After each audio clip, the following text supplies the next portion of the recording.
मत सबको लगेगा। और देवताओं की ओर से शुरू कर दिया। महाराज राहु केतु में पहुंच जाते हैं, कहीं ऐसा न हो कि न बचे, कहीं ऐसा न हो कि हमारे साथ कोई धोखा बन जाए। और चलालच में दोनों पहुंच जाते हैं।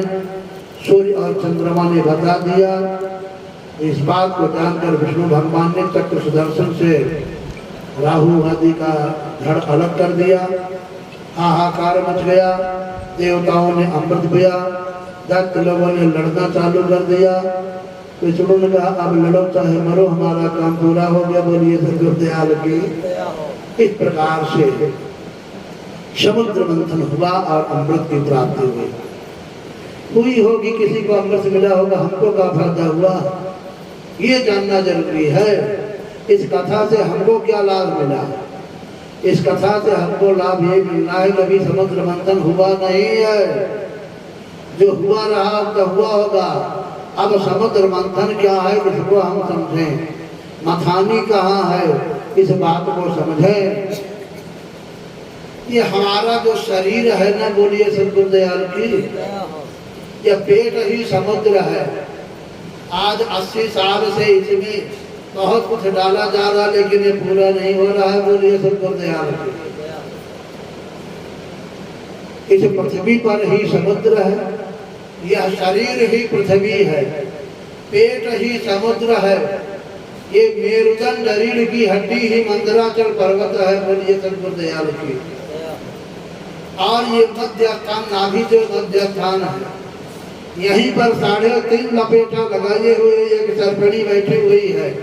यही बासुकी नाग है। बोलिए सदगुरु दयाल की। इसी को कबीर साहब ने कहा है, उलट सर्पिणी गगन निहारे, छट चकन का शोध विचारे, मेरुदंड सीधा पवन दो धारा है, करनैनो दीदार महल में प्यारा है, करनैनो दीदार। इस शरीर रूपी महल में हमारा परम प्रीतम परमात्मा विराजमान है। लेकिन है थोड़ा सा, ये समुद्र मंथन के बिना काम होने वाला। इसमें नाम रूपी अमृत है, लेकिन अमृत सबको नहीं मिलेगा ना। जब आसुरी बुद्धि का त्याग करोगे तब अमृत मिलेगा।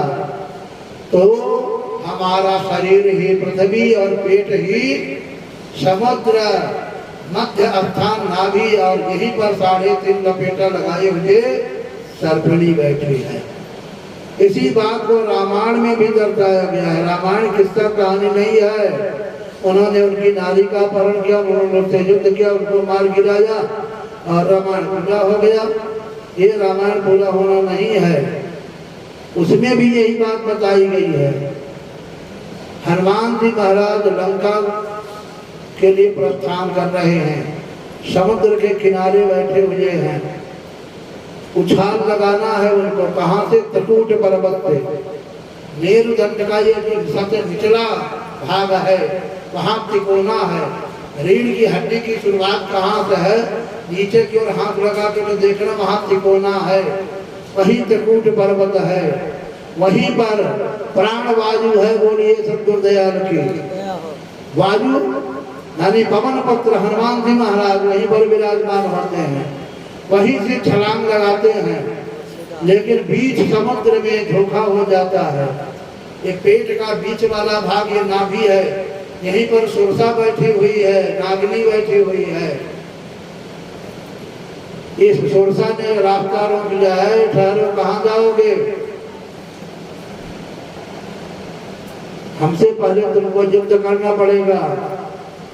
हाँ देखो, हम कुछ उद्देश्य लेकर के चले हैं। उद्देश्य ने तुमको खा जाऊंगी मैं। जब तक इस नागिनी को पार नहीं कर लोगे ना, तब तक वह अमृत रूपी नाम सीता मिलने वाली नहीं है। बोलिए सदगुरु दयाल की।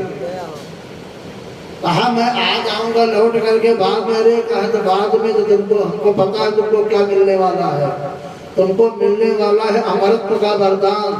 मैं तुमको खा ही नहीं पाऊंगी। बोलिए सदगुरु दयाल की। तुम नहीं जानते हो, मैंने ज्योतिष पढ़ा है। सुरसा कह रही है हमको ज्योतिष का ज्ञान है, तुम जब जाओगे तो तुमको वहां पर अमृत स्वरूपा सीता जी मिलेंगी और तुमको वरदान देंगी। क्या वरदान? अजर अमर गुण निधि सुत हो, अकरहु बहुत रघुनायक छो। फिर कहा हम तुमको मालूम पाएंगे, इसलिए अभी मैं तुमको खाऊंगी।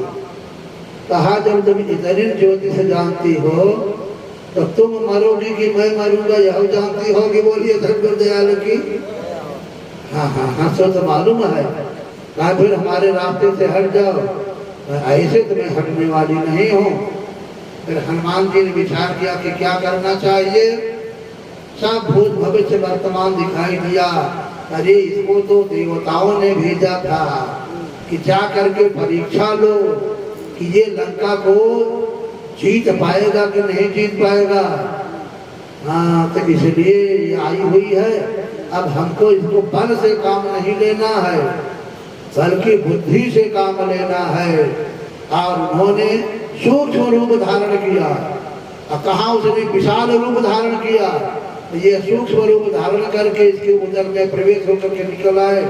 कहा माँ अब तो मैं तुम्हारे पेट में चला गया, तुमने खा ही लिया। न बोलियो सतगुरु दयाल की।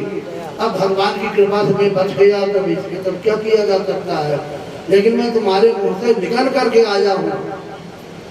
ये तो बड़ा बुद्धिमान लग रहा है भाई। अब पहचान लिया मैंने कि ये हनुमान लंका का नाश करके आएगा। बोलिए सतगुरु दयाल की। क्या जुगाड़ इसने लगाया, मैं तुम्हारे पेट में जा करके निकल करके आया हूँ। तब कहा बेटा अब तुम जाओ और तुम्हारा रास्ता रोकने वाला वही है। यहाँ पर ये यही नागवास की है, यही रामायण में चर्चा है। यही पवन पुत्र हनुमान है जो सीता का पता लगा रहे हैं। सीता अमृत स्वरूपा है। अमृत को प्राप्त करना है तो नागिनी के तो उछलना पड़ेगा। न बोलिए सतगुरु दयाल की। ये जो नागिन यहाँ पर बैठी हुई है इसका मुंह नीचे की ओर है। बस ये नीचे का मुंह जो है वो ऊपर की ओर उठ जाए। जब पवन पुत्र जो धक्का लगाएंगे तो ये जिसका मुंह नीचे है वो ऊपर की ओर हो जाएगा। बस उसके सहारे से काम बन जाएगा। इस बात को बताने के लिए ये प्रसंग रामायण में आया है, लेकिन हमने तो जान लिया कि बात ऐसे सारा काम हो जाता है। रामायण में बहुत गूढ़ रहस्य है। समुद्र को पार कर लेना ये सामान्य बात नहीं है, लेकिन हनुमान जी कहते हैं बहुत सामान्य बात है। महाराज सामान्य कैसे है?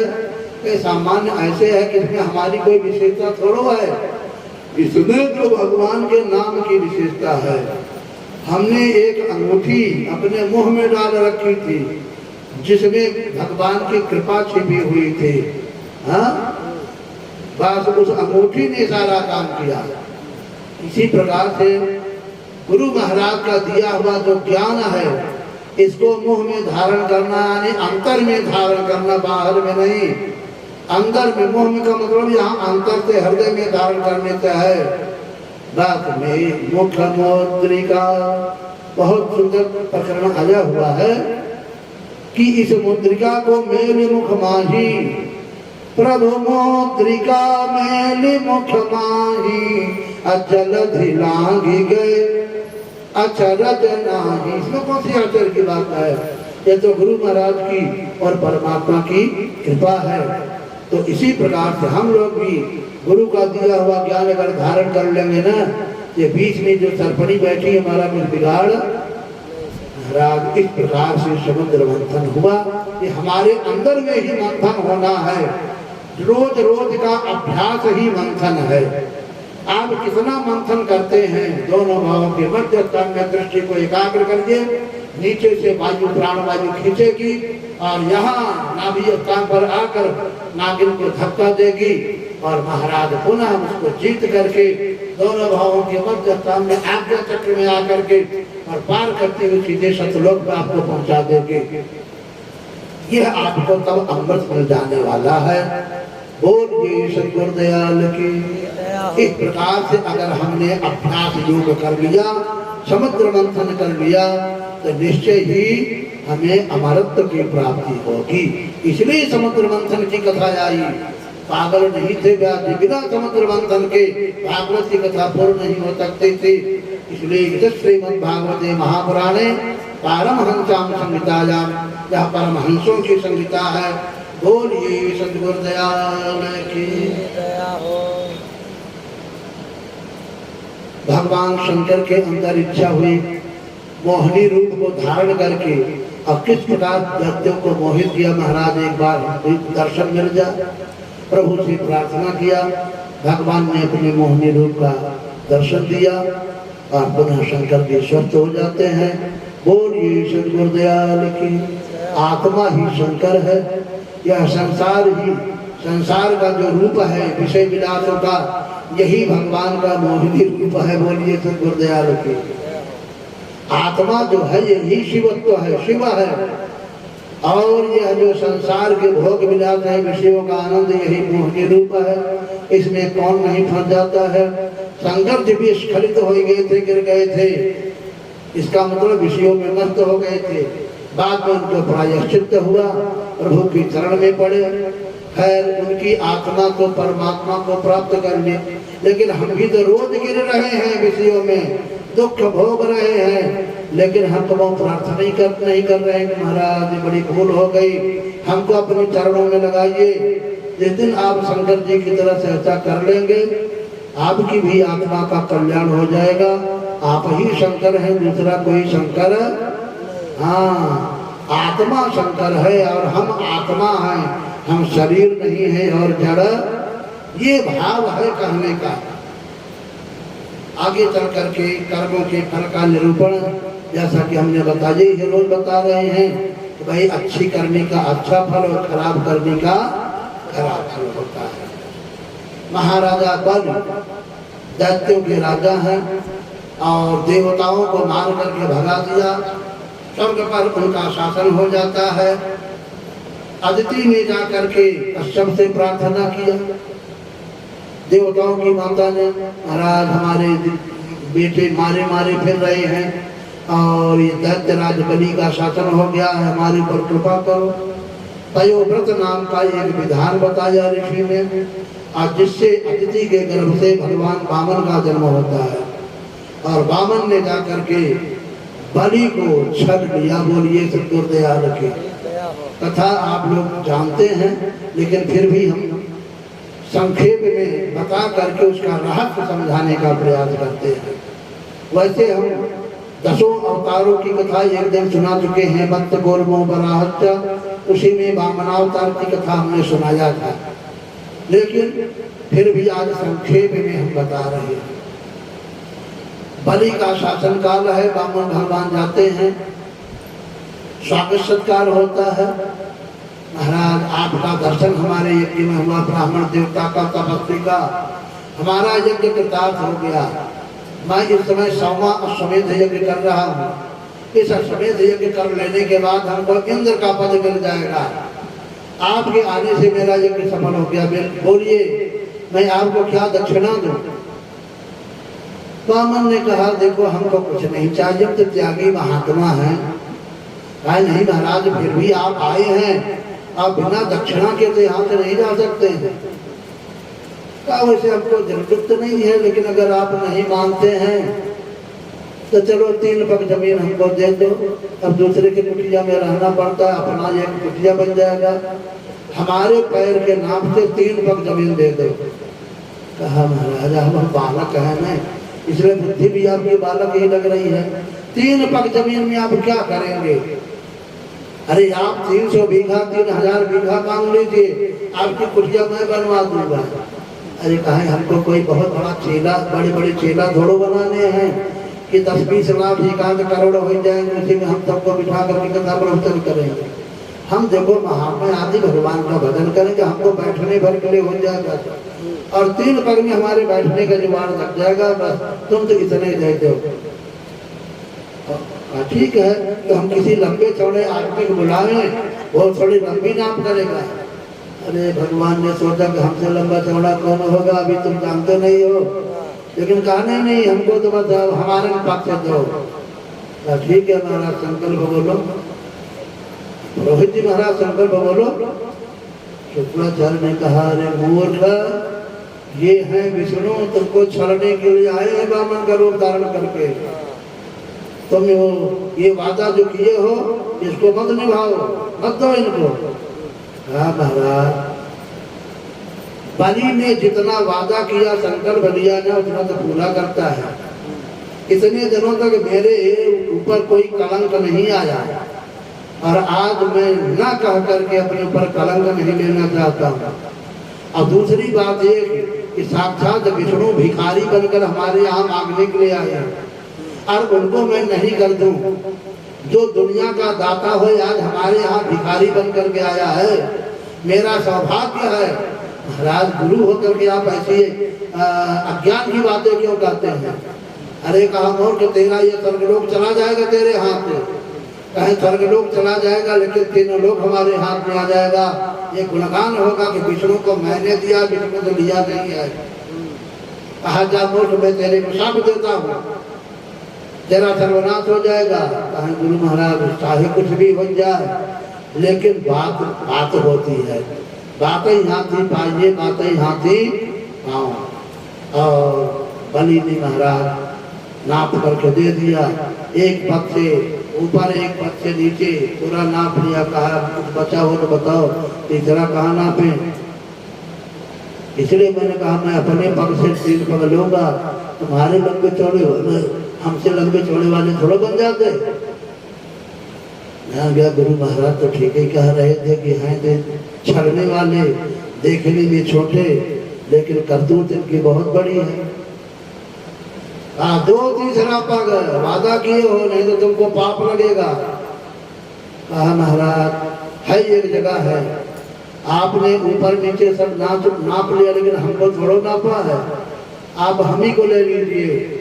भगवान ने तीसरा पग उसके पीठ पर रखा।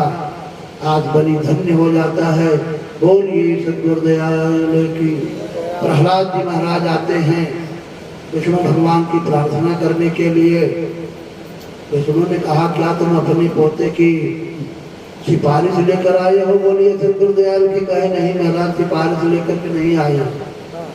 प्रहलाद एक कुल का ही तो बलि है, तो कहा तुम सिफारिश लेकर आए हो? कहे नहीं महाराज, ये कहने के लिए आया हूँ कि मूर्ख बलि को बड़ा अहंकार था कि मैं बहुत बड़ा दाता हूँ, और आज उसका सारा अहंकार आपने दूर करके उसको बंधन में बांध दिया, अब बड़ा दाता बन करके दिखावे। ये समझाने के लिए इसको आया हूँ। भगवान बहुत प्रसन्न होते हैं।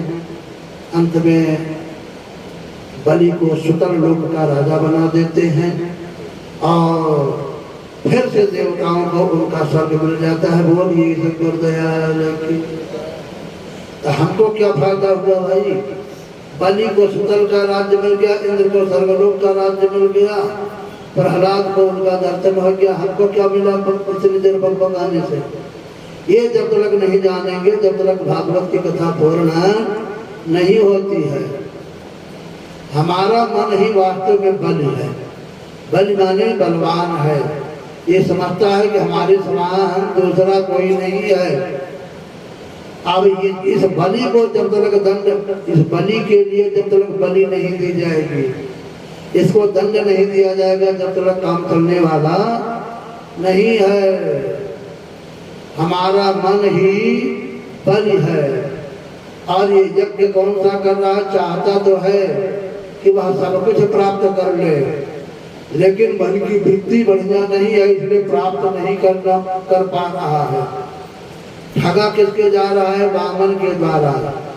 ये वामन क्या है? बोलिए सद्गुरुदयाल की। जब तक इस बात को नहीं समझेंगे, जब तक काम करने वाला सत्य सूक्ष्म होता है और बाकी चीजें आपको स्थूल दिखाई दे रही हैं। हमारे अंदर जो सूक्ष्म तत्व है वही स्थूलों का नाश करने वाला होता है। तो वामन भगवान है। इतना बड़ा शरीर होता है, लेकिन इसमें प्राण और जीवात्मा कितना बड़ा होता है? बोलिए सद्गुरुदयाल की। यही तेज हमारे अंदर का वामन है, ज्ञान ही वामन है। और जब यही तेज विशाल हो जाता है, अणोरणीयान महदो महियान, जो छोटा से छोटा है और बड़ा से बड़ा बन जाता है, तो हमारे अंदर का तेज यही छोटा होते हुए भी सबसे विशाल है। इस तेज के आगे इस मन रूपी बलि को भी नतमस्तक हो जाना पड़ता है। बोलिए सद्गुरुदयाल की। जब तक ये बात की जानकारी नहीं होगी तब तक हम लोग भी ऐसे विषयों का यज्ञ करते रहेंगे, आसुरी वृत्तियां बनी रहेंगी। और इन आसुरी वृत्तियों का नाश करने के लिए वामन की आवश्यकता है, हमारे अंदर के तेज की आवश्यकता है। जिस समय वामन ने बलि से सब कुछ छीन लिया तो दैत्यों ने कहा, अभी इसको धावा बोलते हैं, बलि महाराज आप राजा हैं, आज्ञा दीजिए, अभी इस वामन को उठा करके फेंक देता हूँ। बलि ने विचार किया कि तुम लोग तो दैत्य हो, तुम्हारे समझ में थोड़ा, मैं जान रहा हूँ कि ये व्यक्ति कौन है। कहा, देखो दैत्यों, समय दिन हो तुम एक समान, समय बराबर नहीं होता है। आज हमारा तुम्हारा समय अच्छा नहीं है, देवताओं का समय अच्छा आ गया है। लड़ाई करोगे तो हार जाओगे, इस वामन को तुम नहीं पहचानते, मैं जान रहा हूँ। इसलिए चुपचाप लौट चलो और आज जो समय की गति है उसको परखो। इस प्रकार से युद्ध में नहीं किया जाता, उन्हें सीधे सीधे अफगानिस्तान में जैसा हुआ, सेना ने समर्पण कर दिया तालिबान के आगे, ऐसे ही बलि की सेना ने समर्पण कर दिया और फिर अखंड राज्य देवताओं का शुरू हो गया। बोलिए सद्गुरुदयाल की। अब हमारे अंदर में भी जो दैत्य वृत्ति है, ये समर्पण कर दे वामन के आगे तब तो ठीक है, और लड़ना चाहेंगे फिर तो भाई लड़ाई झगड़ा बढ़ेगी। ये भाव है कहने का। बोलिए सद्गुरुदयाल की दया हो। आगे चल करके मत्स्यावतार की कथा आती है। सत्यव्रत नाम के एक राजा होते हैं और जब प्रलय का समय आता है तो उस समय भगवान को हाथ में जल लेकर के अर्घ दे रहे थे। उसी समय एक मछली आकर के उसी अर्घ वाले जल में हथेली में उनके आ जाती है। उस मछली को उन्होंने निकाल करके कमंडल में डाला। कमंडल में मछली बड़ी हो जाती। उसने कहा, महाराज एक कमंडल हमारे लिए छोड़ा है, थोड़ा बड़ा स्थान दो। तालाब में डाला, थोड़ी देर में मछली और बड़ी हो गई, तालाब के बराबर। कहा, महाराज तालाब छोटा पड़ रहा है। फिर सब नदी स्थान दिया गया, नदी भी छोटी पड़ गई। तो कहा, ये छोटी सी मछली इतनी जल्दी इतने छोटे से इतना विशाल बन गई है तो कौन भाई? प्रार्थना किया तब बताया कि मैं साक्षात नारायण हूँ। अब प्रलय का समय आने वाला है, बस थोड़े ही दिन में प्रलय होने वाला है, 1 सप्ताह के अंदर। महाराज मैं क्या करूं, हमारे लिए क्या आज्ञा है? कहा, संसार के बीज को तुम सत्यव्रत हो ना, इसलिए सत्य में ही सब समाहित होते हैं। संपूर्ण विश्व ब्रह्मांड का बीज लेकर के तुम एक नाव आएगी, उस नाव में बैठ जाना और उस नाव में एक रस्सी बंधी हुई होगी। मैं मछली का रूप धारण करके आऊंगा, सींग में उस रस्सी को बांध देना और जब तक प्रलय का समय रहेगा, जब तक तुमको हम कथा सुनाते रहेंगे। बोलिए सद्गुरुदयाल की।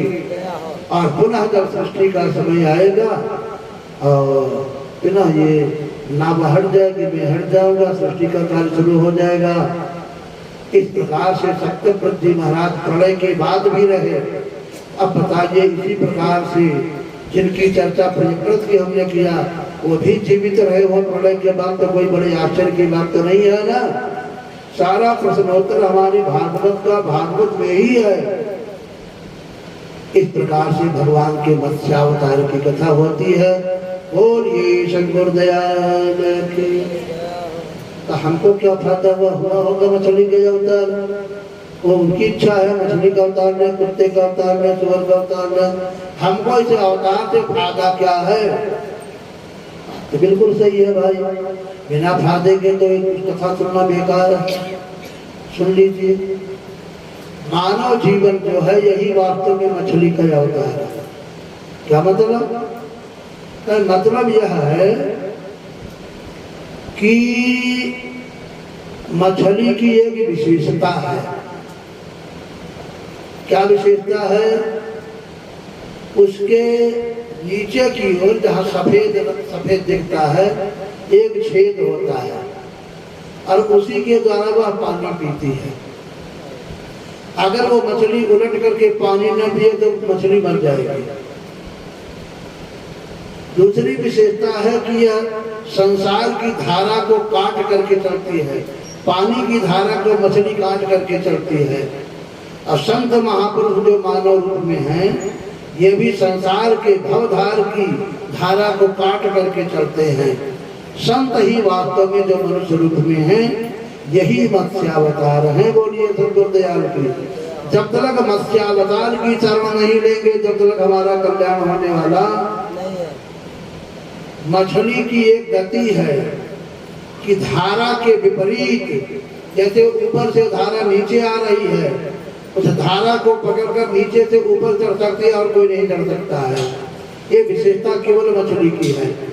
इसी प्रकार से हमारे अंदर में भी एक धारा नाम की प्रवाहित हो रही है, ऊपर से नीचे की ओर।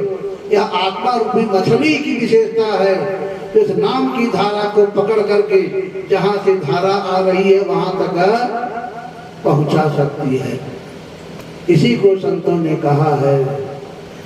कबीर साहब कहते हैं, पानी बिच मीन पियासी, मोहि देखत आवे हासी। पानी बिच मीन पियासी, मोहि देखत आवे हासी। पानी के बीच में मछली मर जा रही है प्यास के मारे। ये बड़े आश्चर्य की बात है। तो बिल्कुल सही, आश्चर्य है। मर जाना आश्चर्य नहीं है, लेकिन पानी के बीच में रहे प्यास के मारे मर जाए तो आत्मा ही मछली है। ये परमात्मा से अवतरित हुई है, इसलिए यह अवतार मत्स्यावतार कहा गया है। हम मानव जो हैं, ये शरीर नहीं है, आत्मा है। यह भी आत्मा जब उलटती है तब उसको भी नाम का अमृत मिलता है, जिससे वह अमर हो जाती है आत्मा। जब तक हम उलटेंगे नहीं, अपनी वृत्ति को नहीं उलटेंगे, आत्मा जो मन की संगति से सांसारिक प्रपंचों में बाहर की ओर भटक रही है, जब यह उल्टे नाम की धारा को पकड़ करके ऊपर की ओर गति बनावे तो इसका कल्याण हो जाएगा। नाम का सागर है, पानी प्रवाहित हो रहा है, लेकिन आत्मा रूपी जो मछली है उस धारा को काट करके, नाम की धारा को पकड़ करके सीधे चढ़ाई करके नामी तक नहीं पहुंच पा रही है। पहुंचेगी कब? जब कोई ऐसे मत्स्य भगवान मिल जाएंगे, गुरु जी मिल जाएंगे, तो मत्स्यावतार के द्वारा हमारा आपका, जो हम आप मत्स्य रूप आत्मा रूप है, हमारा आपका भी कल्याण हो जाएगा। प्रलय के समय में ये प्रलय ही है। प्रलय में क्या होता है? सब कुछ नहीं रह जाता है। ऐसे हमारे अंदर में भी दया, क्षमाशील, संतोष आदि जो विशिष्ट सामग्रियां हैं, ये को रह नहीं पा रही हैं। इन विषयों की बाढ़ के आगे, विषयों की इतनी बड़ी बाढ़ आ गई है, प्रलय आ गया है, इसमें सब कुछ डूब रहा है। तब संत लोग कहते हैं कि इसका बीज ले लो सत्य, और मेरी शरणागति ले लो, मैं तुम्हारी रक्षा करूंगा। मेरे पास सींग है नाम की, बस उसी से अपने को जोड़ दो नाम में, बस तुम्हारा कल्याण हो जाएगा। बोलिए सद्गुरुदयाल की। हर कथा अगर इस बात को हम जान लें तो निश्चय हम परमहंस बन जाएंगे। मत्स्यावतार की कथा तो बहुत जरूरी है। बोलिए सद्गुरुदयाल की। आप भी अपने को सद्गुरु के नाम के खूंटे से जोड़ लीजिए और देखिए कैसे कल्याण नहीं होता है। कथाएं महाराज बहुत हैं। इसी प्रसंग में सुद्युम्न की कथा आती है। सुद्युम्न कौन है? महाराजा बन के पहले कोई संतानें नहीं थी, ये बाद में आकृति प्रसूति उत्तान प्राद और प्रियव्रत आदि की चर्चा हुई है। पहले कोई संतान नहीं थी। वशिष्ठ जी को बुलाकर के इन्होंने यज्ञ कराया था और पुत्र की कामना से, लेकिन पुत्री पैदा हो गई, क्योंकि रानी चाहती थी कि पुत्री हो, राजा चाहते थे कि पुत्र हो। खैर पुत्री पैदा हुई, उसका नाम रखा गया इला। वशिष्ठ से शिकायत किया उन्होंने, महाराज मैंने दक्षिणा दिया है, मैंने ये कहा था कि पुत्रेष्टि यज्ञ कराइए, पुत्री कैसे हो गई? आपके मंत्र में कोई कमी है कि हमारी सामग्री में कोई कमी है? वशिष्ठ ने ध्यान धर करके देखा था, वो कुछ गुड़ ढीला, कुछ बनिया ढीला। क्या मतलब? कहीं कुछ तुम्हारी कमी, कुछ हमारी कमी। क्या हमारी कमी को तो हम सुधारेंगे, आप अपनी बताइए।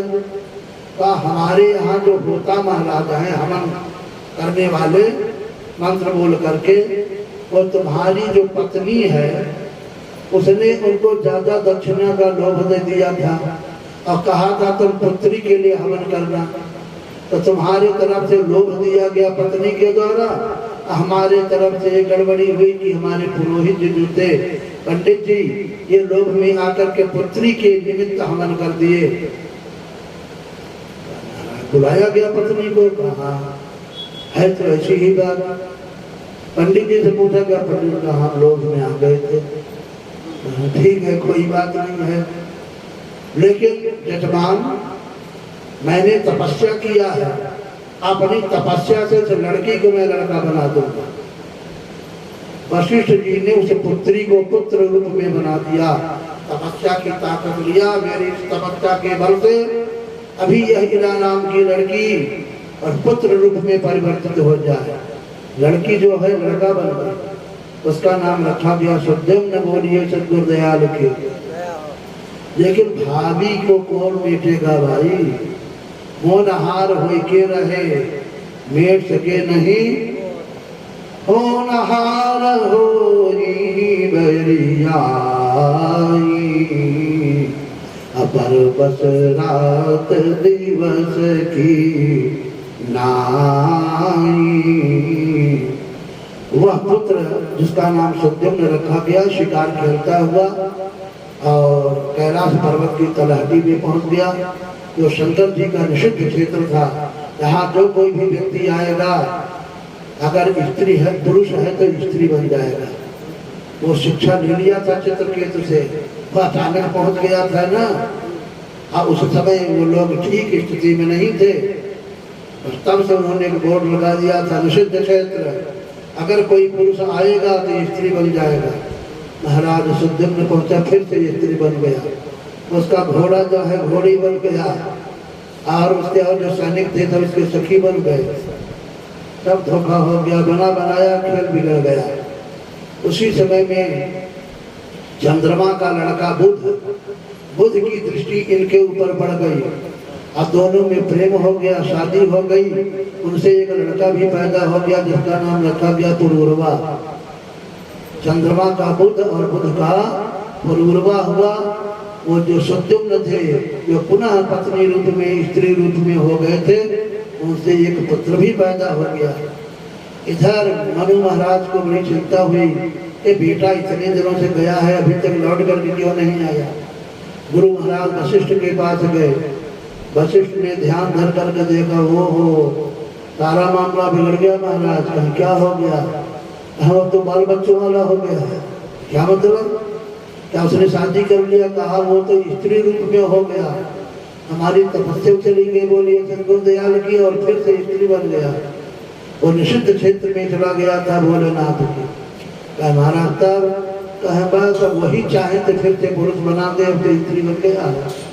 फिर भोलेनाथ को याद किया गया। उन्होंने कहा भाई हमारे निषिद्ध क्षेत्र में आया, अब मैं पुनः उसको स्त्री से पुरुष नहीं बना सकता हूँ, ये तो हमारी ही बात उलट जाएगी। भाई महाराज कुछ कृपा करो, मैं आधी कृपा कर सकता हूँ। क्या मतलब? एक महीने के लिए स्त्री लिए रहेगा और एक महीने के लिए पुरुष बनेगा। तो कहा चलो भागते भूत की लगमचिन सही, यही सही। अब एक महीने के लिए स्त्री रहे, एक महीने के लिए पुरुष। ये तो और बेइज्जती की बात हो गई। बोलिए सतगुरुदयाल की। बहुत चिंतित हुए तब कहा जाता है उन्होंने शक्ति की आराधना किया और पुनः वो सदा के लिए पुरुषत्व की प्राप्ति की है। खैर सुद्युम्न की चर्चा कर रहे थे। इस प्रकार से सुद्युम्न पुनः पुरुष रूप को प्राप्त हुए तो हमको क्या फायदा हो गया? स्त्री से पुरुष हो गए, लेकिन हम दुष्ट से भले तो नहीं बन गए, संत तो नहीं बन रहे हैं। बोलिए सतगुरुदयाल के। भाई इसका रहस्य समझिए। ये सुद्युम्न कौन है? सुष्ठु दिवते यह सह सुद्युम्न, जो विशेष रूप से प्रकाशित हो रहा है हमारे अंदर, उसी का नाम सुद्युम्न है। यह जो मन है यही मनु है, बुद्धि जो है यही उसकी पत्नी है, और जो विशिष्ट ज्ञान है उसी का नाम सुद्युम्न है। बोलिए सतगुरुदयाल की। और यह कभी स्त्री बन जाता है, कभी पुरुष बन जाता है। कैसे? जब कुसंगति में पहुंच जाता है। बुद्धि है कौन कुसंगति पाई न सादा, यही स्त्री बनना है। और जब ज्ञान की वृत्ति आ जाती है तो यही पुरुष बन जाता है, स्वरूप का बोध होने लग जाता है। यह है सुद्युम्न का प्रकट होना। इस बात को हम जान लें तो निश्चय ही हम ही परमहंस बन जाएंगे। और जो भागवत में हर अध्याय में लिखा गया है, यदि श्रीमद्भागवते महापुराणे पारमहंसां संहितायां, तब यह परमहंसों की कथा पूरी होती है। लेकिन इस कथा को सुनने समझने का फुर्सत नहीं है। 3.5 घंटा में धुआंधार बोलता हूँ तब तक पूरा ही नहीं होता है। उसी में नाच गाना करके कहाँ से लोग भागवत पूरा करेंगे? भागवत जो है ये परमहंसों की संहिता है, नाच तमाशा की नहीं।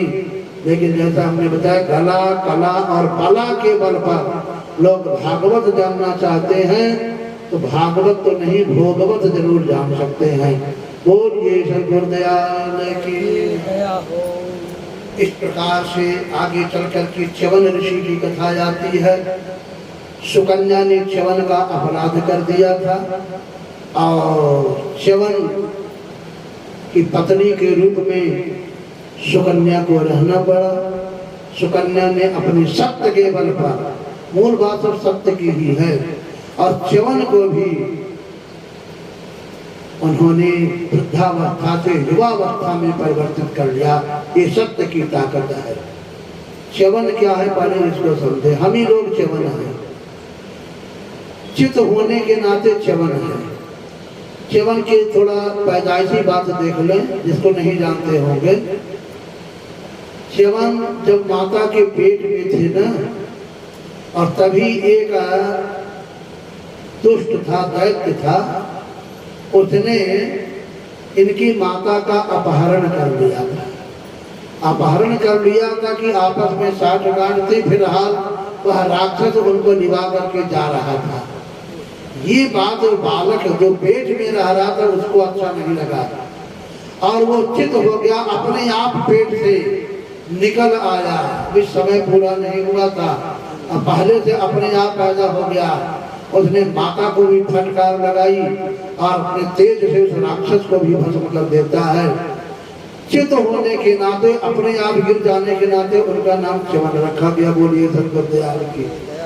यही वही च्यवन है जो आगे चल करके बड़े तपस्वी बने।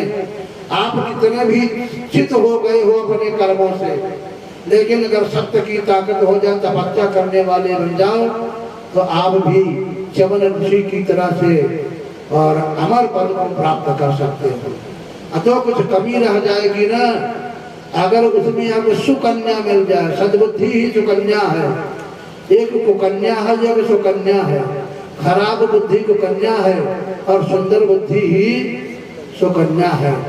जब आप तपस्या करेंगे, भले चित्त से आप पतित हो गए थे, लेकिन अब जब सुदराचारो भर सेवा मनन्य भाव साधुरेव समन्तव्य संबद्ध विसतो ही सह, आप परमात्मा की शरण ग्रहण कर लिए, सदगुरु की तपस्वी बन गए, तो आप च्यवन हो गए। जो कुछ कमी थी, सुंदर बुद्धि आपको मिल गई और फिर दोनों का उद्धार हो जाता है। इस रहस्य को जानने के जरूर हम परमहंस बन जाएंगे। इसलिए च्यवन की कथा आई है कि हम भी च्युत हैं, पतित हैं, लेकिन संतों की कृपा से हम पुनः सत्य की धारा को पकड़ करके सद्बुद्धि के द्वारा, सुकन्या के द्वारा परम गति को प्राप्त कर सकते हैं। यह कथा तो बहुत जरूरी थी, भागवत में इसलिए रखा गया। बोलिए सद्गुरु दयाल की दया हो। नाभाग और अम्बरीश की कथा कहता है। नभग नाम के राजा थे, नभग के नाभाग होते हैं, नाभाग के अम्बरीश होते हैं। यही वह अम्बरीश है जिन्होंने एकादशी का व्रत किया था और उस एकादशी के व्रत के प्रभाव से बहुत बड़े तपस्वी जो साक्षात शंकर के अवतार थे, दुर्वासा ऋषि को भी पराजित किया था। कहा जाता है एक बार दुर्वासा जी मानो परीक्षा लेने की दृष्टि से अम्बरीश के यहाँ पहुंच गए और द्वादशी तिथि थी, एकादशी का व्रत था अम्बरीश का। उन्होंने कहा हमको भोजन प्रसाद चाहिए का, महाराज जाइए स्नान करके आइए और अभी आपको भोजन प्रसाद मिलता है। चले जाते हैं स्नान करने के लिए। यहाँ द्वादशी बीतने वाली थी लेकिन मालिक की मौज से दुर्वासा जी नहीं पहुंच पा रहे, कुछ देर से पहुंचे। इतने में ऋषियों ने अनुशासन दिया कि व्रत भंग आपका न हो, द्वादशी में पारण हो जाए, आप केवल चरणामृत ग्रहण कर लीजिए, क्योंकि संत को बिना खिलाए आप खा नहीं सकते हैं। लेकिन चरणामृत के पी लेने में कोई दोष नहीं है, आपका पारण भी बन जाएगा। आने पर दुर्वासा को पता चला तो शाप देने के लिए तैयार हो गए और उन्होंने एक जटा उखाड़ी उठाकर पटक दिया, उससे एक नारी प्रकट हो गई, इसका नाम था कृत्या। खा डालो इस अम्बरीश को, इतना पापी आदमी है, संत भोजन नहीं किया इसके पहले ये भोग लगा लेता है। कृत्या दौड़ी अम्बरीश की ओर, अम्बरीश ने आंख बंद कर लिया, प्रभु को याद किया। प्रभु ने तुरंत चक्र सुदर्शन छोड़ा और कृत्या को तो मार डाला और दुर्वासा की ओर भी मारने के लिए दौड़ा और दुर्वासा जी महाराज भागे। बोलिए सद्गुरु दयाल की। कहाँ भाग के जाओगे, चक्र सुदर्शन पीछा कर रहा है, कहाँ कहाँ गए कुछ ठिकाना नहीं। ब्रह्मा के यहाँ गए, शंकर के यहाँ गए, दुर्वासा जी महाराज मेरी रक्षा करो। क्या बात है, कहे महाराज अम्बरीश ने इस प्रकार से चक्र सुदर्शन के द्वारा मेरा पीछा करवा दिया है, लेकिन किसी ने उनको शरण नहीं दिया और अंत में पुनः आकर के अम्बरीश के चरणों में पड़े। इतने बड़े महात्मा त्यागी घर गृहस्थ वाले अम्बरीश के यहाँ जाकर के शरणागति लिए। अम्बरीश ने प्रार्थना किया कि हे प्रभु चक्र सुदर्शन पर रोक लीजिए, ये त्यागी महात्मा बेचारा ये घर गृहस्थ वालों के द्वारा मारा जाएगा ब्राह्मण होकर के। महाराज काहे हमारे पर ब्रह्म हत्या का दोष चढ़ाओगे, द्वादशी के दिन ब्रह्म हत्या न करा। चक्र सुदर्शन लौट जाता है, दुर्वासा जी की भी मुक्ति हो जाती है चक्र सुदर्शन से और महाराज उनकी सुगति बनी, जान बचे में लाखों पाए और लौट के बंधु घर को आए। तो उन्हीं की चर्चा करेंगे। ऐसे अम्बरीश जी महाराज थे। तो इनकी अम्बरीश की कथा हमने सुन लिया तो हम परमहंस बन गए। परमहंस नहीं बने तो क्या बने? ऐसी कौन सी ताकत थी अम्बरीश के पास जो साक्षात शंकर के अंश दुर्वासा को भी डर के मारे भागना पड़ा। अम्बरीश के अंदर सत्य की ताकत थी। उन्होंने एकादशी का पालन किया था। एकादशी क्या है इसको भी समझ लो। बाहर की एकादशी तो एकादशी है ही, केवल इतनी एकादशी से हमारा काम बनने वाला नहीं है। हमारी 10 इंद्रियां हैं, 5 ज्ञानेंद्रियां, 5 कर्मेंद्रियां और इन सबका मालिक है मन। इन 11 को ही एकादश कहा जाता है। इन 11 को जो बस में करने का संकल्प ले ले तो एकादशी हो जाती है। मन तो हमारा बस में नहीं है, इंद्रियां हमारे बस में नहीं है और एक दिन हम कहते हैं रोटी छोड़ दे तो आपने एकादशी कर लिया, लेकिन मन में आ रहा है प्यास तो बहुत तेज, लेकिन फिर क्या करें आज एकादशी है, पानी नहीं पिएंगे। अथवा चलो रोटी नहीं खाएंगे तो क्या है, बढ़िया सिंघाड़ा मंगाएंगे, हाँ हलवा बनाएंगे, केला मंगाएंगे, बादाम काजू के, आज इतनी बढ़िया लापसी बनेगी ना, उतना रोटी में खर्च नहीं होगा जितना फलाहार में खर्च हो जा रहा है। क्योंकि जीव तो स्वाद चाह रही है, जिह्वा रूपी इंद्री पर तो कंट्रोल है नहीं, पेट पर कंट्रोल है नहीं। अब यही देख ले, रोजे समझा रहे हैं 3 घंटा पानी पर तो कंट्रोल हो नहीं रहा, एकादशी क्या करोगे, खा बोलिए सतगुरु दयाल की। 2 घंटा पानी के बिना तो नहीं तक रहे हो, एकादशी कर पाओगे? तो इस एकादशी की बात नहीं है। ज्ञानेंद्रियों, कर्मेंद्रियों और मन, इन 11 को बस में करने का संकल्प ले लीजिए। अगर ये सब बस में हो गए तब आपके जीवन में द्वादशी आ जाएगी। जब द्वादशी आ जाए तो पारण तो करनी पड़ेगा। पारण क्या है, बात का है, वह नाम आपको मिलेगा जिसका सेवन आपको करना है। द्वादशी आई ही नहीं, पारण का है बात का। एकादशी हम किए नहीं तो द्वादशी कहाँ से आएगी? नाम का फल मिलेगा, उसका पारण आपको करना है। बोलिए सतगुरु दयाल की। नाम का अन्न आपको मिलेगा, लेकिन पहले एकादशी तो करिए। ऐसे हमारे अम्बरीश थे, नाम ही उनका है अम्बरीश। अम्बरीश, अंबर माने होता है आकाश। आकाश का भी जो स्वामी हो, 7 आकाश हैं, सप्तावरण भेद, इन्हीं को 7 आवरण कहा गया है। इनका भी जो भेद डाले वह अम्बरीश होता है, जो सत्य की साधना करने वाला होता है। जब तक जीवन में अम्बरीश नहीं बनोगे ना, तब तक ऐसे ही आपको लोग ठगते रहेंगे। बोलिए सतगुरु दयाल की। सत्य की ताकत आ जाएगी तो रुद्रावतार दरवाजा को भी भाग खड़ा होना पड़ेगा। आपकी सहायता चक्र सुदर्शन करेगा। चक्र सुदर्शन क्या है? आपके अंदर का जो ब्रह्मचर्य का तेज है, इसी का नाम चक्र सुदर्शन है। अगर वह तेज आपके अंदर है तो आप सुदर्शन है, देखने में अच्छा लगेंगे। तेज का अक्षय किया है तो आपको दर्शन बन जाओगे। बोलिए सतगुरु दयाल की। थोड़े दिन में जवानी में ही आप बूढ़े नहीं मर जाओगे। बोलिए सतगुरु दयाल की। क्योंकि आपके पास सुदर्शन नहीं है। अब वह सुदर्शन तभी होगा जब आपके अंदर का तेज है। वही तेज ही चक्र है। जिस चक्र के आगे, जिस तेज के आगे सारे के सारे काम, क्रोध, लोभ आदि सब पराभूत होते हैं। असल लोग चक्र सुदर्शन तो आपके पास है, लेकिन दरअसल वो चक्र को दर्शन हो गया है। सुदर्शन बनाना पड़ेगा, उसमें धार देनी पड़ेगी। धार कैसे होगा? जब भेदी संत सदगुरु की शरणागति लोगे तब उसमें धार देकर के आपको सुदर्शन बना देंगे। और सुदर्शन बना देंगे, काम, क्रोध, लोभ, मोह एक वो आपके पास आने वाले नहीं होंगे। तब आप अम्बरीश बन पाओगे। और अभी तो अम्बरीश की बातें छोड़ दीजिए, आप अपने शरीर के ही ईश नहीं बन रहे, अंबर की बातें छोड़ो। शरीर से पहले बन जाइए, इंद्रिय से बन जाइए, अम्बरीश के बाद में बनेंगे। इंद्रियों के स्वामी बनिए, शरीर के स्वामी बनिए, फिर तो आप अम्बरीश बनी जाओगे। इसलिए यहाँ अम्बरीश की कथा कही गई।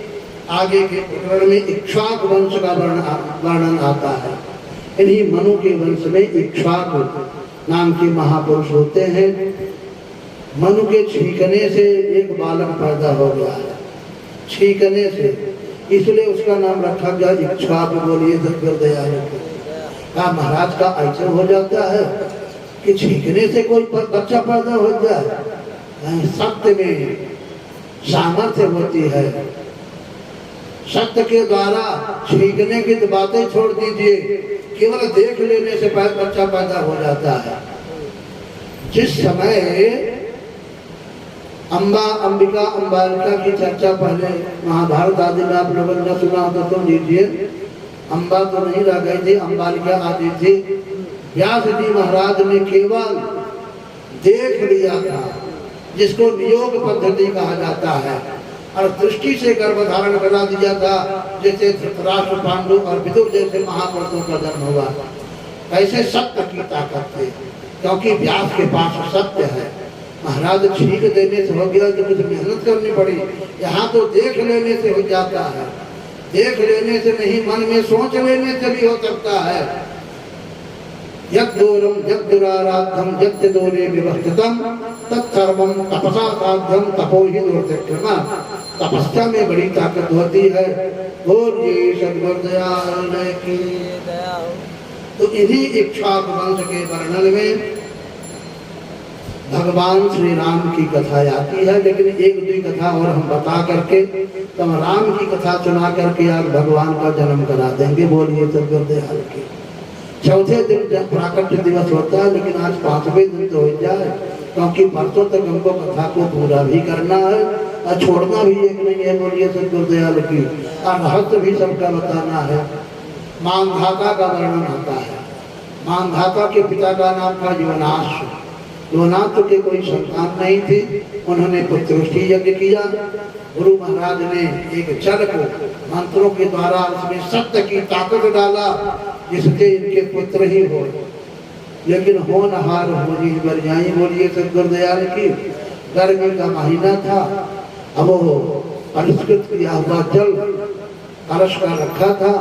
रात्रि में प्यास लगी युवनाथ को, और इतनी तेज लगी प्यास कि किसी को बुलाया नहीं हो। कलश वाला जल जो मंत्रों से पवित्र था वही पी गए। सवेरे गुरु महाराज कलश ढूंढने लगे। कलश कहाँ गया? कलश में पानी नहीं है, और कहीं गिरा हुआ भी नहीं दिख रहा है। राजा ने कहा महाराज हमको प्यास लगी, पानी तो हम पी गए, दूसरा भर देते हैं। अरे कहा मूर्ख राजा, उसको हमने मंत्रों से पवित्र किया था, उस पानी का गुण था, आज तुमको पिलाते, तुम्हारी पत्नी को देते, उससे पुत्र होता। कहा महाराज धोखा, अब क्या होगा? कहा अब होगा वही जो नहीं होना चाहिए, तो वही होगा। अब तुम्हारे द्वारा पुत्र होगा, तुम्हारा पेट फाड़ करके बेटा पैदा होगा। वो मंत्र की ताकत तो नहीं जाएगी, उनका पेट फाड़ करके बालक पैदा होता है। यह बालक तो पैदा हो गया, जीवना से तो मर गए। अरे माता के अगर पैदा होते तो माता के स्तनों से दूध निकलता पीते। अब बाप का पेट फाड़ करके पैदा हुए तो दूध कहाँ से मिलेगा? खून भले मिल जाए। बोलिए सद्गुरुदयाल की। उसी समय इंद्र प्रकट हुए, उन्होंने अपनी अंगुली को उस बालक के मुंह में डाला। कहा माम अयम धाता, यह मुझको धारण करेगा, मैं इनको दूध दूंगा। इसलिए उसका नाम हो गया मानधाता। बोलिए सद्गुरुदयाल की। एक बार सौभर नाम के एक ऋषि थे, हैदराबाद में इसकी कथा हमने सुनाई थी, लेकिन यहाँ लोग नहीं जानते, जानते भी हैं तो किस्सा कहा नहीं जानते हैं, रहस्य नहीं जानते हैं। ये भागवत की बहुत मुख्य कथा, ये तो सुनानी पड़ेगा। सौभर नाम के एक ऋषि थे और नदी के किनारे बैठ करके तपस्या कर रहे थे। जल के अंदर उन्होंने मछलियों के परिवार को देखा, और किस प्रकार से उस मछली की पत्नी वह उसके बाल बच्चे आपस में क्रीड़ा कर रहे थे। सौभर को लगा अगर हमारी भी शादी हुई होती, हमारे भी पत्नी बच्चे होते, इसी प्रकार से हमारे घर के आंगन में सब खेलते, क्या आनंद आता। इतने बड़ी की तपस्या के बाद आज काल ने धोखा दे दिया। काल कब धोखा दे दे कहा नहीं जा सकता है बंधुओं। आज सौभर ऋषि को धोखा हुआ, उनके मन में आया मैं भी शादी करूंगा। महाराजा मानधाता के यहाँ गए, कहा महाराज मैं शादी करूंगा। महाराजा कर लीजिए। कहीं कर कहाँ से लोग किससे कर लो, तुम अपनी लड़की की शादी हमारे साथ कर दो। अब मना कर नहीं सकते थे। राजा महाराजा वो है, उनको डर था कि कहीं ऋषि महाराज हमारे राज्य को भ्रष्ट न कर दे अपनी तपस्या की ताकत पर। कहा महाराज अब देखिए, अब कहाँ इनकी उम्र, कहाँ आपकी उम्र, अब दूसरी शादी लड़कियों को करनी है। अगर ये आपको पसंद कर लेते तो हमको कोई दिक्कत नहीं है, नहीं दस्तकारी हम सुनेंगे तुम सुनोगे कि हमारा बाप है जो दुश्मन है जो यहाँ हमारी शादी कर दिया। महाराज आप यथा जो बात हो हमको बताइए। बात तुम ठीक कह रहे हो, तो हमको अंता महल में भेजो, अगर वो पसंद करेगी तभी मैं शादी करूँगा। ठीक है महाराज, कुछ आस्था तो हो जाए। और सब ऋषि अंदर जाते हैं। तपस्या के द्वारा उन्होंने जीवावस्था को धारण कर लिया, जवान बन गए। और लड़कियों ने देखा, सौभर ने कहा भाई हमसे शादी करनी है। उनके यहाँ 50 थे, 50 ने कहा हम आप ही से शादी करेंगे। कहा तो हमसे मत कहो, जाकर मैंने आपको बताओ, बोलिए सब गुरुदयाल की। उन्होंने आकर मानधाता को बताया। 50 ने कहा हमको तो सौभर ऋषि से शादी करनी है, बता करके चली गई। सौभर ने कहा अब बताइए राजा, तो कोई दिक्कत नहीं हमारा, शादी हो जाएगी। शादी कर लिया। आप एक पत्नी नहीं 50 पत्नियां हैं, और नौकरी चाकरी तो कर नहीं, कोई धंधा व्यवसाय है नहीं। भागवत की कथन में कह रहे हैं, बोलिए सर गुरुदयाल की उसे तो कुछ मिल जाता। फिर हाल में तपस्या की ताकत थी। 50 औरतों को लेकर के गए और तपस्या से 50 महल खड़ा कर दिया। संकल्प की देर से अभी 50 महल तैयार हो जाए, जल का छीटा दिया, 50 महल तुरंत माया की तरफ से तैयार। 50 उपवन हो जाए, 50 सरोवर हो जाए, कमल के फूल गिर जाए।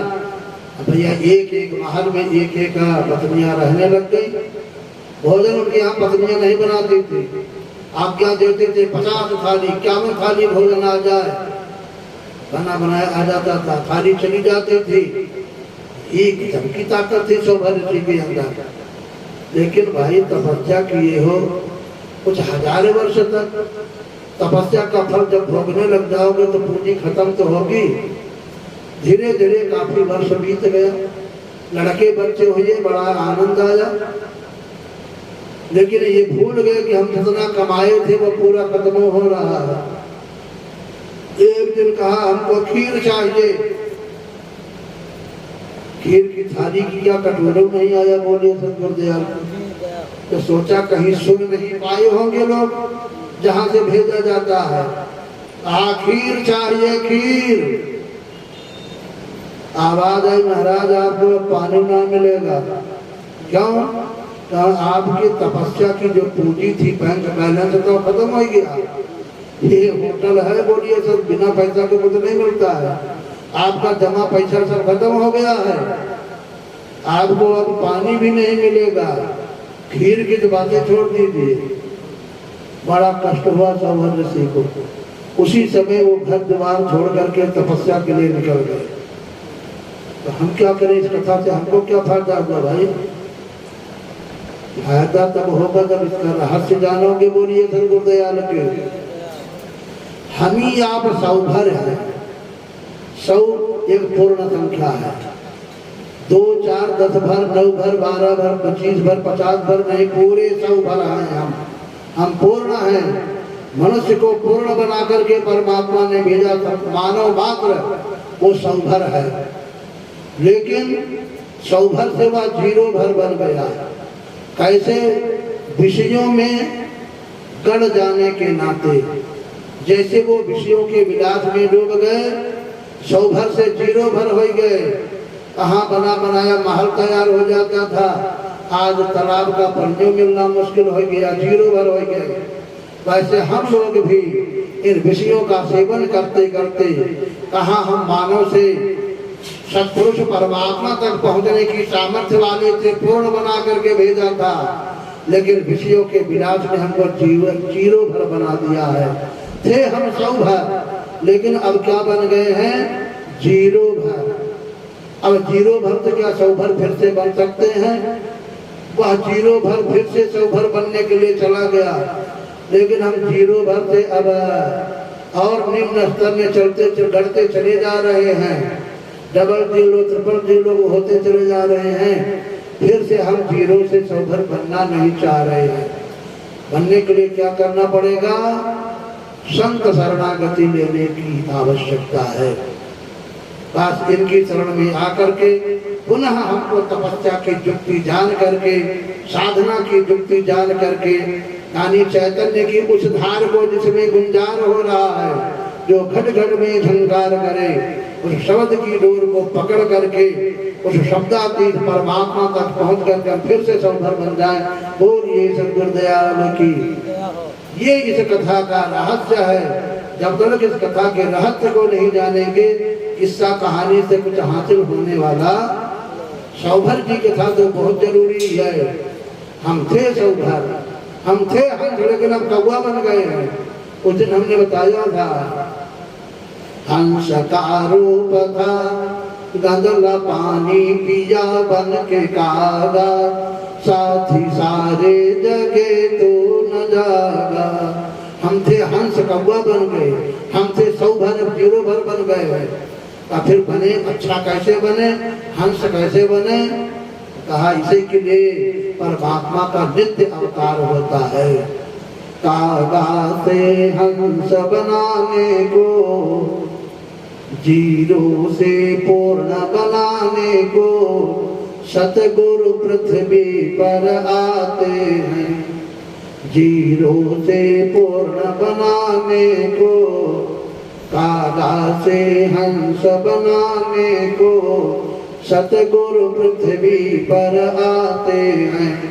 इनसे सुरत शब्द के अभ्यास की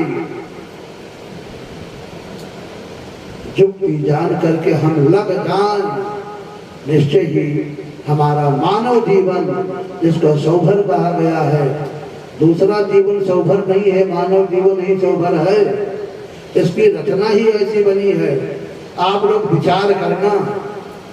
एक आप लोग प्रश्न करते हैं, आज एक प्रश्न हम कर रहे हैं, उत्तर सोचे रहना। जो सत्संगी होंगे, कभी सत्संग में सत्कथा में आए हुए जानते होंगे, सबको नहीं मालूम होगा। देवताओं को ऐसी कौन सी कमी है जो मनुष्य बनना चाहते हैं? मनुष्य की ऐसी कौन सी विशेषता है जिससे देवता मनुष्य बनना चाहते हैं? हर मनुष्य देवता की पूजा करने में लगा है, लेकिन देवता मनुष्य बनना चाहते हैं। मनुष्य की तो जरूर कोई न कोई विशेषता है। क्यों मनुष्य बनना चाह रहा है, ये सबको नहीं पता है। एक पंडित जी से हमने पूछा कथावाचक से, महाराज ऐसा रामायण में लिखा, ऐसा क्यों लिखा है? हमको तो लगता है कि देवताओं को कोई कमी नहीं है, उनको हल भी नहीं चलाना पड़ता है, ट्रैक्टर लेकर के दौड़ना नहीं पड़ता, नौकरी नहीं करनी पड़ती है, व्यापार नहीं करना पड़ता है, हाँ, और सब कुछ उनको भोग मिलता रहता है। यहाँ इतना सब करने के बाद रोटी मिलना मुश्किल हो जाता है। तो हमारी घर से तो देवता अच्छे हैं, मनुष्य कहाँ अच्छा है?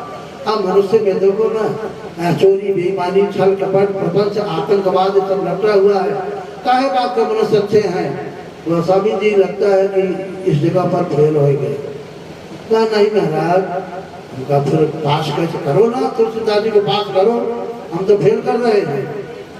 कहा देखिए, देवता और मनुष्य में ये अंतर है कि मनुष्य भक्ति कर सकता है। हम कहा तो देवताओं को किसने रोका है? पहले ये बताइए कि भक्ति क्या है, फिर हम देखेंगे देवता कर सकते हैं कि नहीं कर सकते हैं। तो भक्ति यही है कि जैसे गंगा स्नान कर लेना, तीर्थ में भ्रमण कर लेना, भगवान का नाम ले लेना, और यही सब कथा सुन लेना, यही भक्ति है। और तो क्या है? हमका यही भक्ति है कि भक्ति को तो देवता कर लेते हैं। रामायण में ही लिखा है, प्रयागराज में जब मकर राशि पर सूर्य आते हैं तो वहाँ 1 महीने के लिए कुंभ लगता है, मेला लगता है, और वहाँ पर देवता भी आते हैं, दैत्य भी आते हैं। माघ मकर जब होई, अतिरथ पति ही आव सब कोई, अतीव तनुज नर किन्नर श्रेणी, असादर मज्जहि सकल त्रिवेणी। सब लोग तीर्थराज प्रयाग का दर्शन करते, स्नान करते हैं। महाराज अगर इतना ही भक्ति है, इतने से मुक्ति हो जाती है, तो देवताओं को तो मनुष्य बनने की जरूरत ही नहीं पड़नी चाहिए। अरे महाराज, मतलब है कि ज्ञानम नराणाम अधिको विशेषो, मनुष्य के अंदर ज्ञान होता है, उनका तो देवता का मूर्ख होते हैं। बोलिए सबको तैयार हो गया। महाराज आप कहना क्या चाह रहे हो? अरे क्या बताए महाराज, आपने बाल की खाल निकाल रहे हैं। बाल की खाल निकाल नहीं रहे भाई, हमने जानना चाह रहे हैं ऐसी कौन सी विशेषता है मनुष्य के अंदर जिससे देवता मनुष्य बनना चाहते हैं।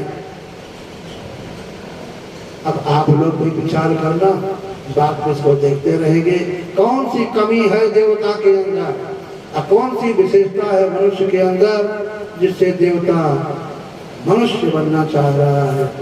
और इस बात को मनुष्य नहीं जान रहा है, नहीं तो काहे को देवताओं की पूजा करता, क्योंकि देवता स्वतः मनुष्य बनना चाह रहे हैं। मनुष्य ऑलरेडी बने हुए हैं, हम लाभ ले लेते, लेकिन लाभ नहीं ले पा रहे हैं।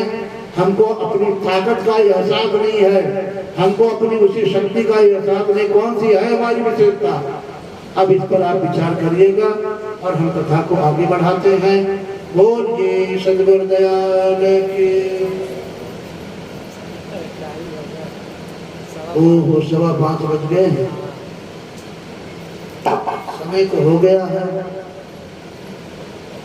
क्या किया जा सकता है। चलिए कोई बात नहीं है, कथा को यहीं पर विराम दिया जाए। एक छात्र वंश में सबका वर्णन तो हो गया और सौभर ऋषि की भी कथा हो गई। आगे चल करके रघु अज दशरथ आदि की चर्चा होती है और इसी भगवान राम का प्राकट्य होता है। राम जी की चर्चा सब लोग जानते हैं कि जब दशरथ जी के कोई संतान नहीं थे, वशिष्ठ जी महाराज ने श्रृंगी ऋषि को बुला करके यज्ञ करवाया था और जिससे 4 संतानें हुई, राम, भरत, लक्ष्मण और शत्रुघ्न। समय आने पर विश्वामित्र जी की चरण में पहुंचते हैं, जहाँ सीता सुंदर होता है, राम लक्ष्मण वहां जाते हैं, सीता से विवाह होता है, लेकिन दुर्भाग्य पीछा नहीं छोड़ता है। बोलिए सद्गुरु दयाल की। क्या नहीं छोड़ा, 14 साल का वनवास हो जाता। मिलने वाला था, थाली कहते आगे से खींच ली गई। किसी के आगे से कोई थाली खींच ले अच्छी बात नहीं है।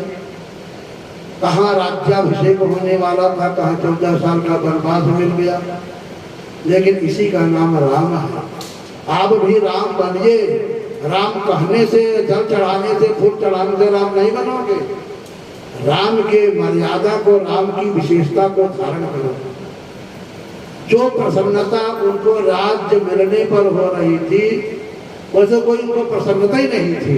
जिस स्थिति में थे, राज्य की बात सुन करके, और वही स्थिति उनको 14 वर्ष का वनवास का समाचार मिलने पर बना रहा। तनको उनको दुख नहीं हुआ, इसलिए लोग राम को प्रणाम करते हैं।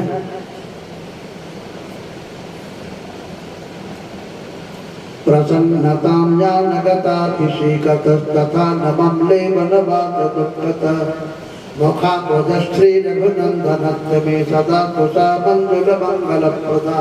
गोस्वामी बाबा ने लिखा है, प्रसन्नतां जानगता, राज्य की बात सुनकर के जिनका मुख प्रसन्न नहीं हुआ और वनवास की बात सुनकर के दुख नहीं हुआ, वे एक जैसी स्थिति में थे। ऐसा भगवान का कमल मेरी रक्षा करे। बोलिए सद्गुरु दयाल की। वही वास्तव में हमारी रक्षा कर सकता है, जिसके अंदर न हर्ष है न विषाद है, एक जैसी स्थिति। जैसे स्वामी जी वगैरह महाराज गालियां देना, कोई गाली दे दो, प्रशंसा कर रहा है तो उसके ऊपर बहुत ये नहीं कि उसको बहुत कुछ दे भी दिया जाए। वो सबको दे रहे हैं, उनके लिए सब बराबर हैं। अरे जिसके अंदर जो है वही तो देगा भाई। जिसके पास 500 नोट है वो निकालेगा, 5 वाला 5 निकालेगा। जिसके अंदर में गाली ही दुर्गुण भरा है वो तो दुर्गुण की बात कर लेगा। जो अच्छा समझ रहा है वो प्रशंसा कर दे रहा है। तो इसमें हमारे ऊपर क्या फर्क पड़ता है। संत महात्मा सबके ऊपर बराबर कृपा करने वाले होते हैं। यही स्वभाव राम जी का भी था। महाराज वनवास में चले जाते हैं और चित्रकूट में निवास होता है। जयंता के अहंकार को दूर किया जाता है। ऋषियों का दर्शन प्राप्त करके राम जी सुखी होते हैं और राम जी का दर्शन करके ऋषि लोग प्रसन्न होते हैं। जो भी विनाशकारी तत्व थे उन सबका वध किया जाता है। सीता का हरण होता है और फिर रावण का मरण भी होता है। हरण करेगा तो मरण जरूर होगा, हरण न करे तो मरण न हो। बोलिए सद्गुरु दयाल की। हम लोगों के भी सद्बुद्धि का हरण हो गया, इसलिए मरण हो रहा है।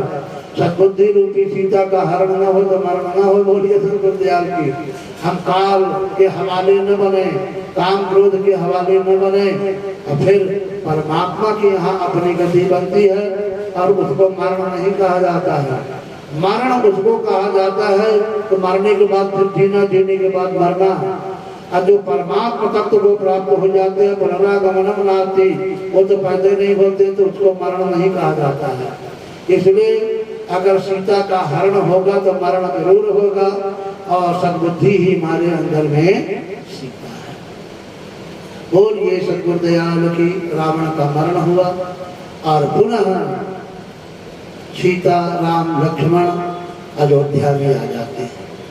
वो तो अयोध्या में आ गए, सीता जी अयोध्या आ गए, लेकिन हमारी बुद्धि रूपी सीता ये अभी भी कैद में है रावण के। ये कब अयोध्या में आएगी? बोलिए सद्गुरुदयाल की।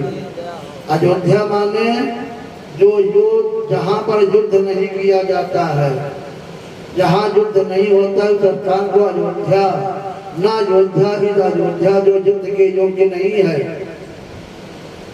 संसार में जहाँ तक सृष्टि है वहाँ तक युद्ध है, वही एक स्थान है। यदि गत्वा न निवर्तन्ते तद्धाम परमम्मा, वही अयोध्या है और वहीं से सीता भी आई हुई है। दुर्भाग्य है कि हमारी सीता आज भी अहंकार रूपी रावण के चंगुल में फंसी हुई है। कोई सीता निकल गई होंगी तो हमको क्या फायदा हुआ? हमारी सीता अगर अहंकार अज्ञान रूपी रावण के चंगुल से निकले तो यह भी सीता पहुंच जाएंगी।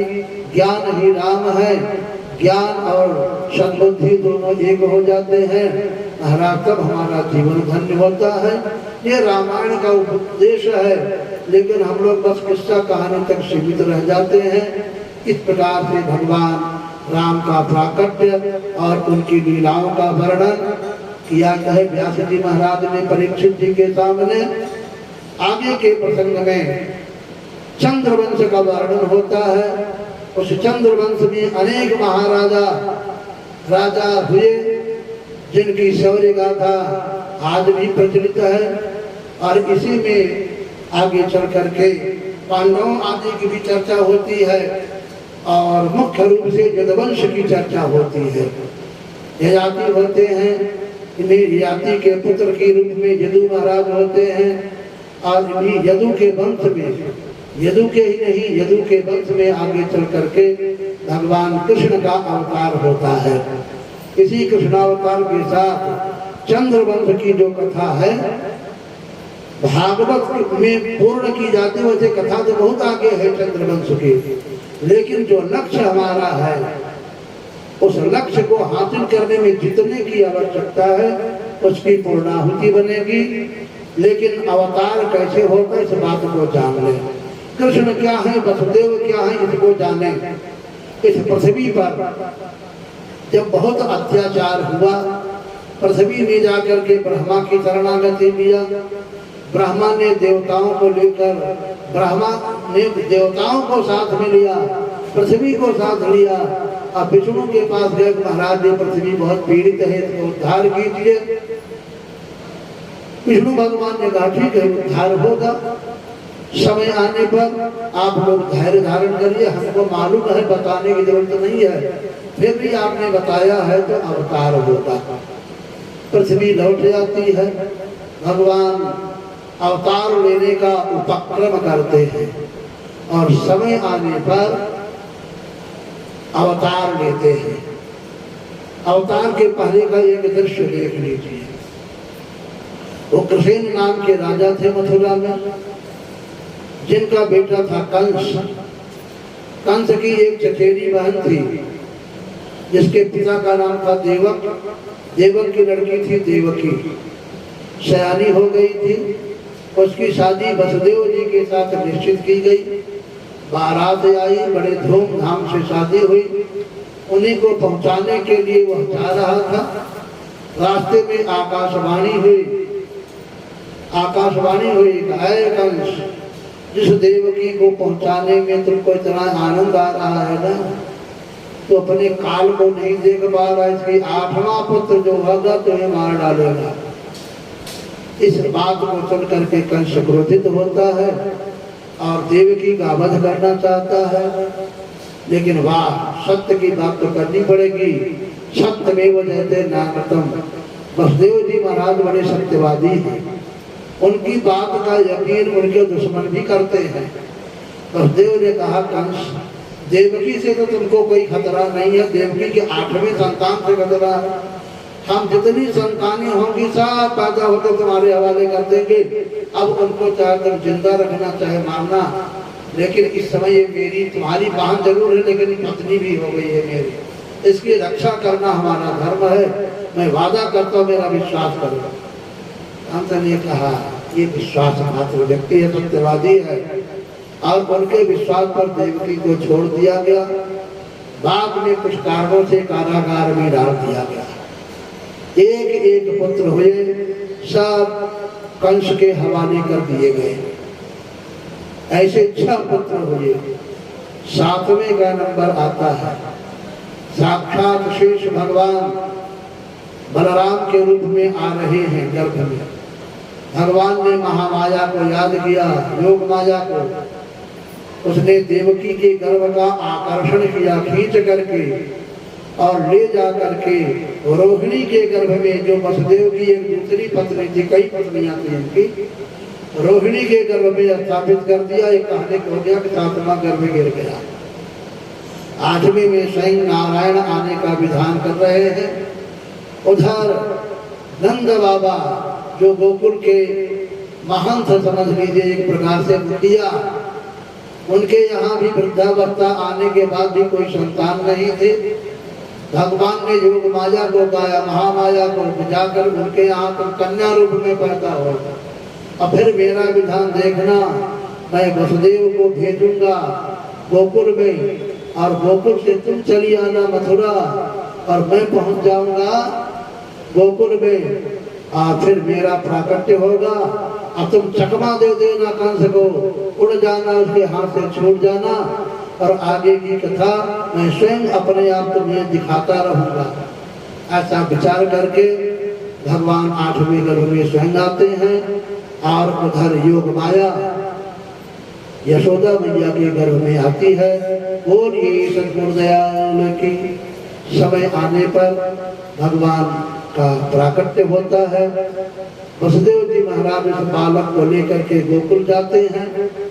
ताले बंद थे, लेकिन भगवान की कृपा से, उनके तेज से सारे ताले खुलते चले गए। यमुना जी में बाढ़, लेकिन फिर भी बाढ़ को पार कर गए। यमुना जी ने भगवान के चरण कमलों को का स्पर्श किया।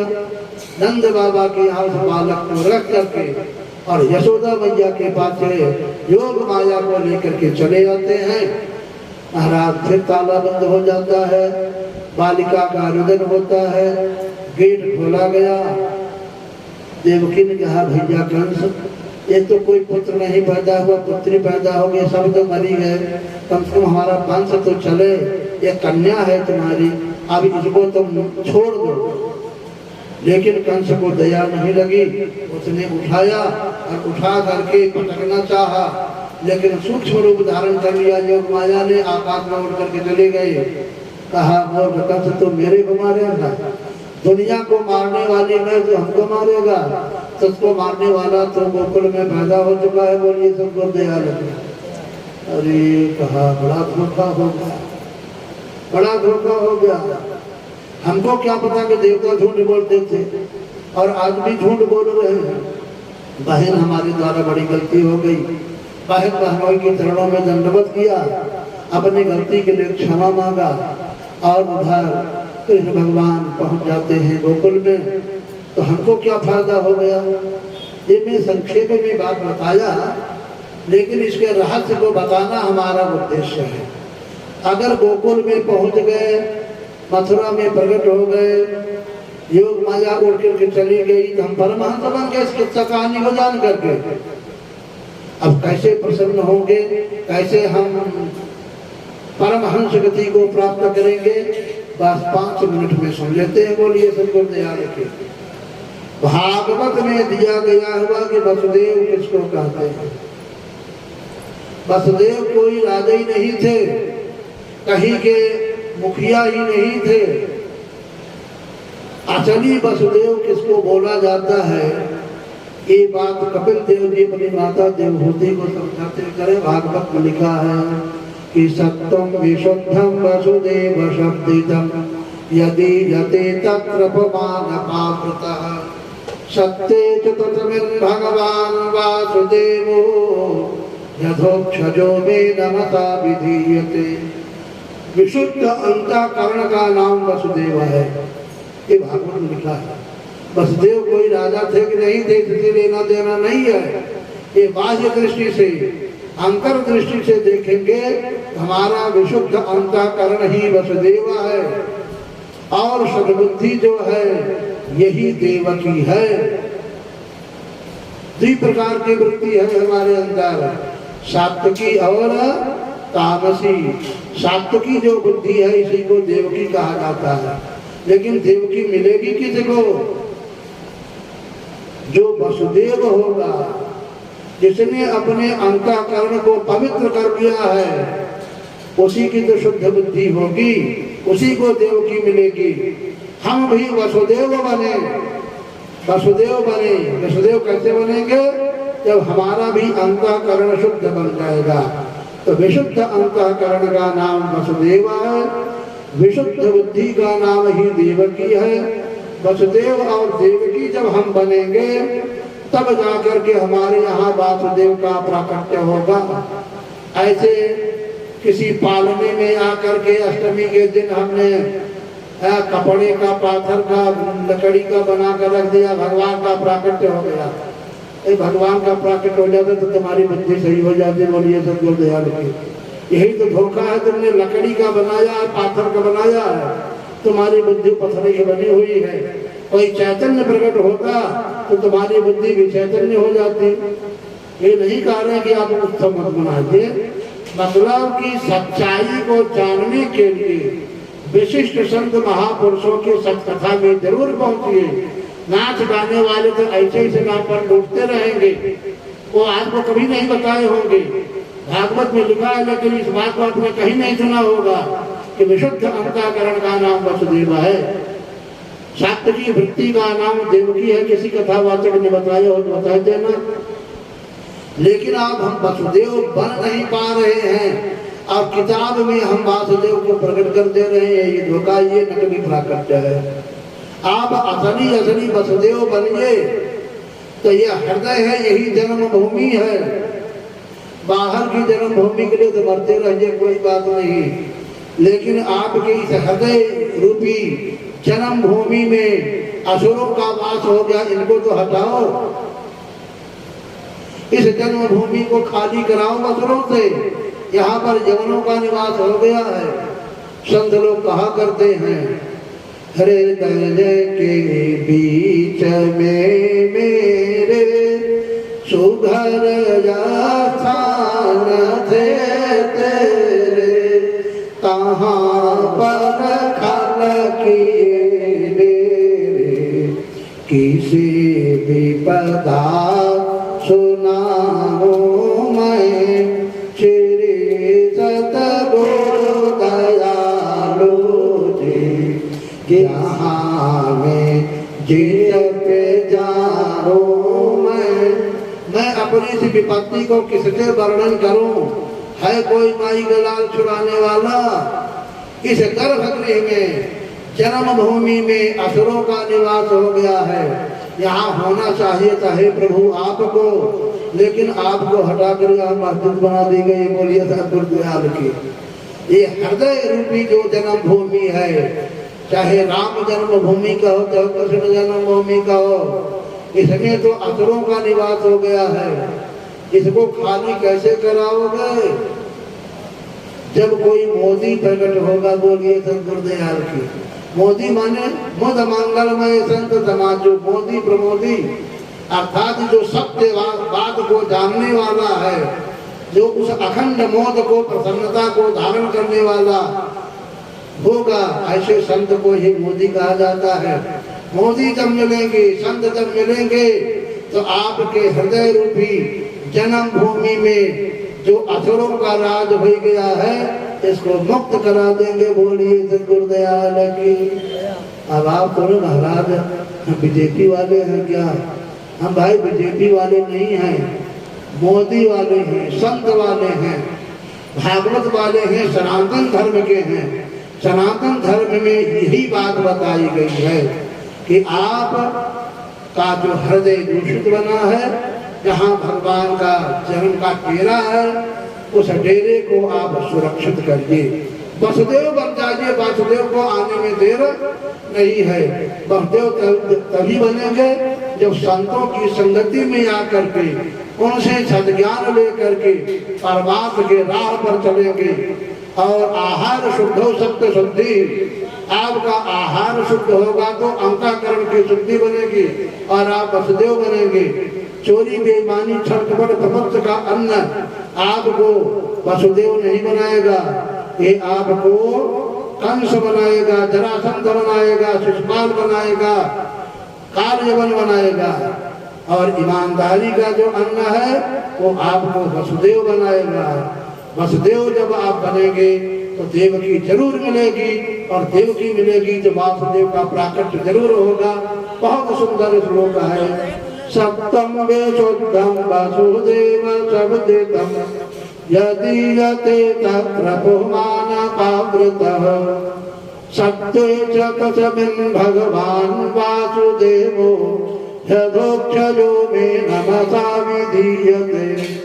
जिनको न विश्वास है, हमारे पास ग्रंथ लाना, हम खोल करके दिखा दे, बिल्कुल लिखा हुआ है। ये वसुदेव और वासुदेव और देवकी की परिभाषा ग्रंथ में दी गई है। ऐसे में सच्चे बालकृष्ण का प्राकट्य होता है। आपके हृदय में भी उस परम पुरुष परमात्मा का प्राकट्य हो जाए। आपके अंदर में भी जो खल प्रपंच आदि दुष्ट बैठे हुए हैं, कौन कौन से बैठे हैं, इसकी चर्चा हम कल बाल लीला शुरू होगी, उसमें हम बताना शुरू करेंगे। एक एक का रहस्य बताएंगे। आप भी सुखी हो जाइए, आपका मानव जीवन धन्य हो जाए। सर्वे भवन्तु सुखिनः, सर्वे सन्तु निरामयाः, सर्वे भद्राणि पश्यन्तु, मा कश्चित् दुःखभाग् भवेत्। भावना के साथ आज की कथा को यहीं पर विश्राम देते हैं। खींच तान करके आज बालकृष्ण का प्राकट्य कराया गया है।